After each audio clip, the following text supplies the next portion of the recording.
It is officially NFL awards season, so in this video, I want to give my picks for every single NFL Honors award. But if you guys do go on to enjoy the video, make sure to hit the like and subscribe button. We are just a couple hundred subscribers away from 10,000 subscribers, so hit the subscribe button, but let's hop into it. So the awards we're going to be handing out in this video are going to be the Comeback Player of the Year Award, Coach of the Year, both Offensive and Defensive Rookies of the Year, both Offensive and Defensive Players of the Years, and then of course, at the end of the video, probably the biggest award, the MVP Award. For each award, I'll be giving a winner as well as my runner-up. With that all said, we are going to begin with the Comeback Player of the Year Award. Now, for my Comeback Player of the Year award, my runner-up is going to be J.K. Dobbins. Now, some people are going to want to hear Joe Burrow's name in this award, but me personally, I don't include Joe Burrow in the Comeback Player of the Year award category.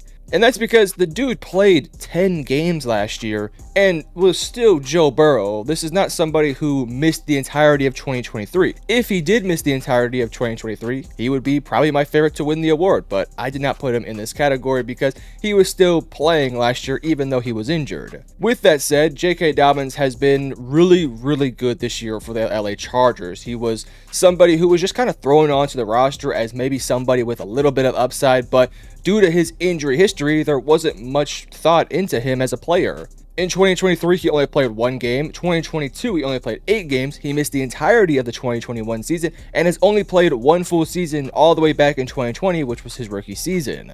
The dude has been plagued by injuries after injuries and after injuries, and finally in 2024, he's had his arguably best year of his career with the LA Chargers and now is a massive part of their offense. However, he's not my winner of the award because my winner of the award is going to be Sam Darnold. To me, Sam Darnold is the quintessential Comeback Player of the Year award type of candidate. This is a guy who was a backup for the San Francisco 49ers, a backup for the Carolina Panthers, was thought to be the savior of the New York Jets. It didn't work out. He was considered a bust, and now he's back with the Minnesota Vikings, where he had to compete with J.J. McCarthy for the starting job. Of course, McCarthy goes out with an injury, and well, Sam Darnold has gone out there and played borderline like an MVP candidate. On the year, Sam Darnold has 4,319 passing yards, 35 touchdowns, and 12 interceptions. I know his most recent performance against the Detroit Lions might kind of leave a little bit of a bad taste in your mouth, but I thought for the most part he's played really damn good the entire season. Even in that Lions game, he had some moments. Sam Darnold, to me, deserves this award. Next up, the Coach of the Year award, and my runner-up is going to be Kevin O'Connell. Now, unfortunately, with the loss to the Detroit Lions, I had initially had Kevin O'Connell as my favorite to win it, but because of his loss, I had to move him down a spot because, well, you'll see why when I get to my actual winner. For Kevin O'Connell, it has been a magical season, a 14-win season. Yes, it sucks that you have to play a road game as the 5th seed, but it is what it is. You're probably going to win that game anyways. When it comes to Kevin O'Connell, he's had to go through some major obstacles this year. Obviously, his first-round rookie quarterback in J.J. McCarthy goes out with a massive leg injury, and then you're forced to put in Sam Darnold, who, at the time, nobody really knew what Sam Darnold was actually going to be. And not only has the team been good, they've been flourishing. They're one of the best teams in the NFL. You also have to give Kevin O'Connell credit because of all the offseason issues this team had with some really sad things that happened in the offseason, such as the tragic death of Kyrie Jackson, who was thought to be somebody who was going to be a massive part of the defense. May he rest in peace. It was a very sad moment. But for Kevin O'Connell, having to overcome that adversity and still having one of the best defenses out there is a massive credit to Kevin O'Connell. However, he's not my winner, and again, I thought that this was a 50-50 shot heading into the Detroit Lions versus Vikings game, so my winner of the award is going to be Dan Campbell. Again, prior to Week 18, I actually had Kevin O'Connell as my favorite to win it, but I thought it was really close between him and Dan Campbell, and I thought it might come down to that game, and well, I thought Dan Campbell had a fantastic game against the Minnesota Vikings. Now, the knock on Dan Campbell is, well, you got Ben Johnson, you got Aaron Glenn, you got Jared Goff, Jahmyr Gibbs, David Montgomery, so on and so forth. And my counter to that would be, sure, you could say that, but Kevin O'Connell also has some really damn good coordinators as well, and some really good players as well. So you could throw all that out there, but Dan Campbell is still the one that's, cruising the ship. He's the one that's keeping it steady, keeping it moving. He is the guy who has helped put this roster together. So all those counters, I understand your case, and if you think Kevin O'Connell deserves it more, I totally understand. But my personal opinion, the Detroit Lions have been arguably the best team in the NFL for the majority of the season. This team has also gone through some insane adversity these past few weeks. Heading into like week 10, they didn't really have that much adversity. Sure, you lost, of course, your star pass rusher in Aiden Hutchinson, which sucked, but for the most part, the team was pretty healthy. But then towards the back end of the season, a lot of injuries started to rack up, and then you look at the defense, and you got Jamal Adams starting on your team, which is extremely unfortunate. But even despite that, the team still found ways to win. They still had an incredibly competitive matchup with the Buffalo Bills. They beat the Minnesota Vikings. They have a bunch of really good, impressive victories. And yeah, they're the #1 seed and have a bye heading into the playoffs. I think Dan Campbell deserves the award. It's been a magical year for the Detroit Lions. All right, now we're going to begin my Defensive Rookie of the Year award. And my runner-up is going to be Quinyon Mitchell of the Philadelphia Eagles. Now, Quinyon Mitchell has been a fantastic rookie for the Philadelphia Eagles, one of their best defensive players already on that respective team, and has helped make that Philadelphia Eagles defense one of the best in the NFL. Now, unfortunately for Quinyon Mitchell, he doesn't have the interceptions or the pressures or the sacks or the strip fumbles, stuff like that to really support his case to be this award winner or even in the conversation for the award, which is unfortunate because I feel like Quinyon Mitchell has just been really solid all year long. He's somebody who, in my opinion, is kind of already a borderline Pro Bowl, all-pro level corner, who does need to kind of figure some things out, but is really developing at a fast rate.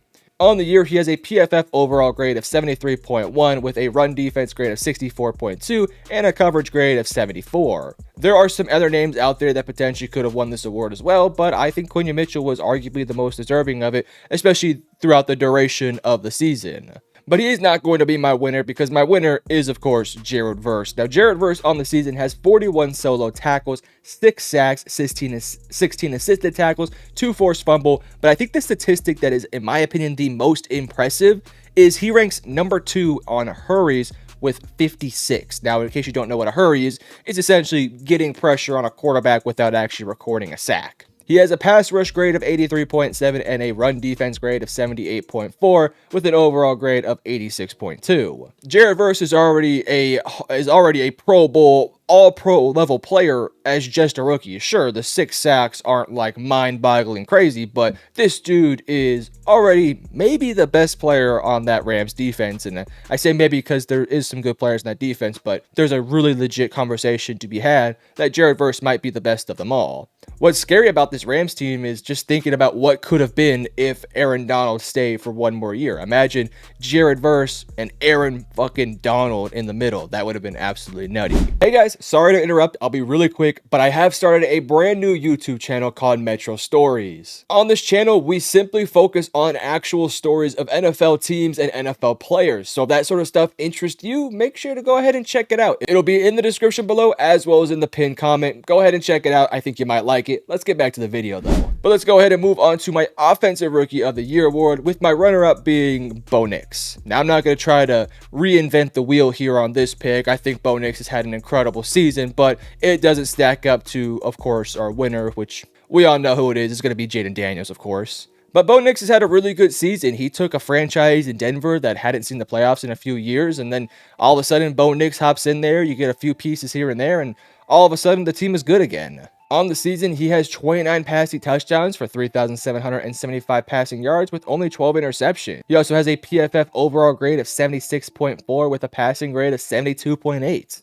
Now, the criticism for Bo Nix is that, well, he's playing in a Sean Payton system. He's doing a lot of checkdowns, he's doing a lot of screens, and so on and so forth. My counter to that would be, every single damn team does the exact same thing. Every single team relies on the ground game, relies on screens, relies on checkdowns, relies on easy, quick throws to get their offense going. It's not a criticism on a quarterback if he is successfully doing that over and over again, and then also connecting on the deep throws and the intermediate stuff as well, which is exactly what Bo Nix is doing. Earlier in the season, I would totally agree. Weeks 1 through like maybe 6 or 5 or somewhere along those lines, yeah, he was a bit of a check down merchant. He was, a lot of screens, a lot of easy throws. He wasn't doing much down the field. But as the season progressed and he got more and more comfortable and got better and better and better, we started to see the version of Bo Nix that we're getting now, where it's like he can throw it deep, he could throw it intermediate, he could throw it underneath, he can do the screenplay. Again, Sean Payton is a mastermind. He could be in the conversation for Coach of the Year, and I think he rightfully should be.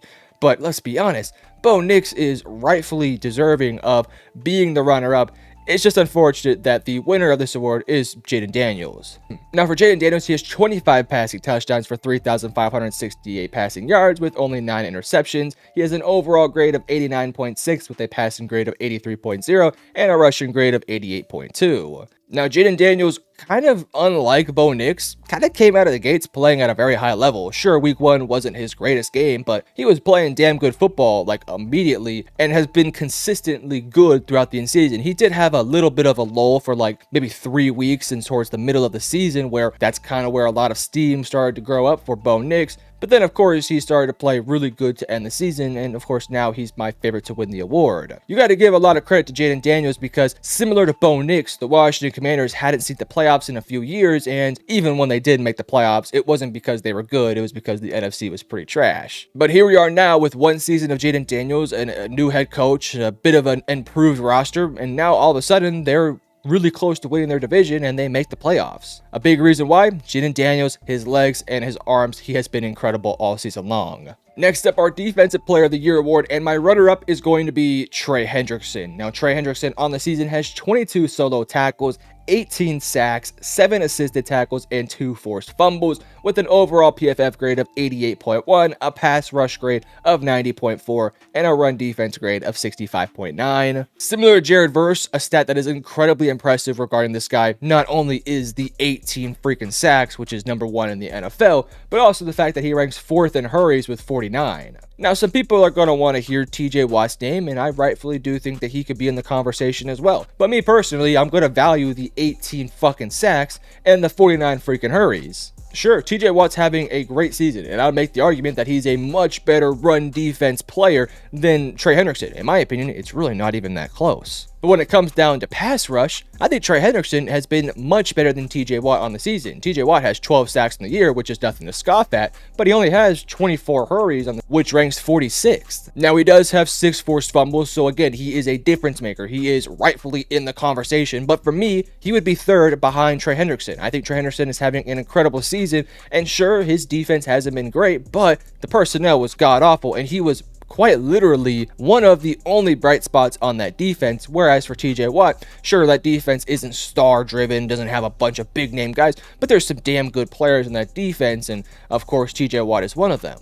A lot of people want to give TJ Watt this award, I understand, but for me, he's going to be in my 3rd place spot. But my winner for this award is going to be Patrick Surtain. I think it's about time that we give this award to a non-edge rusher in somebody in Patrick Surtain, who has been by far the best player on arguably the best defense in the NFL. On the year, he has a PFF overall grade of 85.6 with a run defense grade of 80.5 and a coverage grade of 87.4. He has 39 solo tackles to go along with 4 interceptions and 37 receptions allowed. Now, the thing about Patrick Surtain is statistics really don't tell you the full story of a corner. If you watch the film, if you know the player, if you know the scheme, if you know how the defense is driven and how the defense goes, this defense goes as Patrick Surtain goes. Sure, the 4 interceptions are incredibly impressive, but it's nothing that we haven't already seen.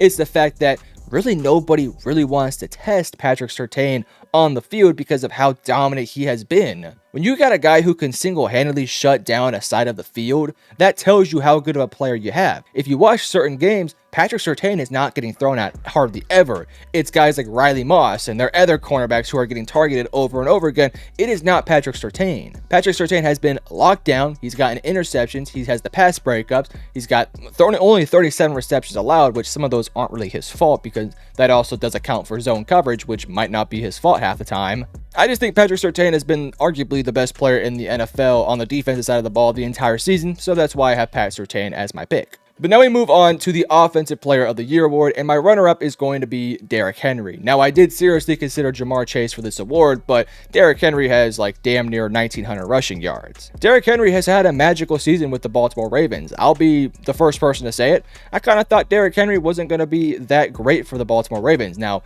I thought he was still going to have 1,000 rushing yards, but I didn't think he would come close to over 1,500, and well, I was dead wrong. My reasoning for that was because I thought that the Ravens wouldn't need to use him more than 15 times a game, and I thought they would save him for the playoffs, but they obviously said, screw that, we need this guy, and well, they kind of did. Derrick Henry has been fantastic. He's been reliable. He's been the Derrick Henry that we have known for the past few years, despite the fact that he's getting older. He can still break off large chunk plays while outrunning other guys, as well as stiff-arming them into the dirt. He's been the Derrick Henry that we all knew from like 2018 and beyond. I thought with his age, maybe some lack of usage, I thought he would take a step back, but no, he's been incredible.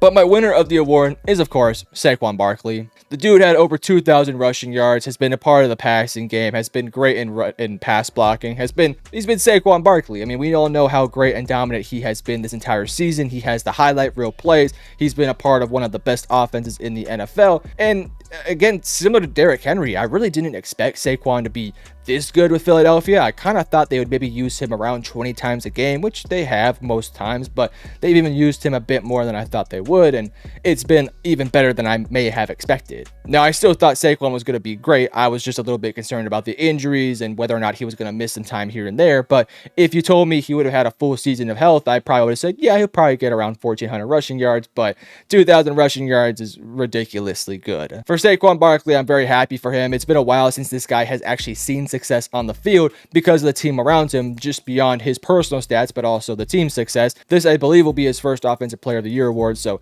good for Saquon Barkley. But then we get to the MVP award, and this has been arguably the most controversial award picks throughout the NFL. A lot of people, I'm not going to sugarcoat it, we all know who the top two guys are. It's Josh Allen and Lamar Jackson, but to me, this one's beyond just the statistics on the field. It's about the team success. It's about how good is the team around certain guys? How good are the coaching staff? How good has that player been? You know, and of course, you do have to take in the statistics as well. But to me, my runner-up is Lamar Jackson. Now, let me explain myself. Yes, you can make the argument of, oh, Lamar Jackson has the better roster with more all-pro level guys.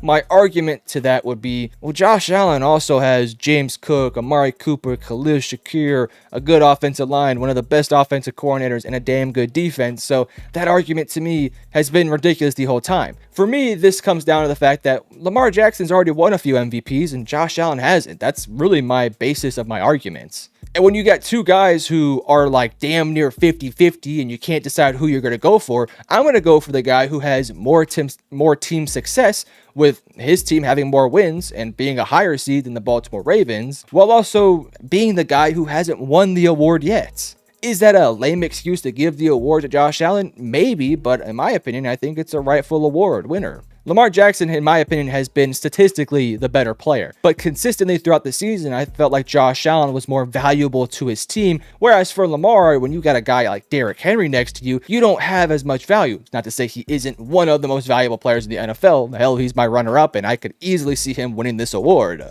But when the statistics are fairly close, and the team success is fairly close, I'm going to give it to the guy who hasn't won the award yet, as well as has had a better season. Team success-wise, Josh Allen, they beat the Detroit Lions. Josh Allen, they beat the Kansas City Chiefs. Lamar Jackson didn't beat the Kansas City Chiefs. Now, the one thing that everyone is going to point to, and honestly, rightfully so, is the fact that, well, the Baltimore Ravens, they beat Josh Allen and the Buffalo Bills. And in that game, Lamar clearly outplayed Josh Allen. And I got to give that to you. You're not wrong. That's what really makes this one super interesting. But again, for me, my basis argument as to why I would give Josh Allen the award is the dude hasn't won the award. Lamar's already won it a couple times. The Buffalo Bills have had more team success. They're 13-4, whereas the Baltimore Ravens have only won 12 games. Yes, a small gap between them, but still, that gap does matter. I just think you got to give the award to Josh Allen. He's, in my opinion, just as deserving of Lamar Jackson winning the award, but I want to give it to a guy who hasn't won the award already, so that's my argument. But you guys let me know in the comment section below your picks to win every single award, and if you enjoyed the video, hit the like and subscribe button, and I love you guys. Peace.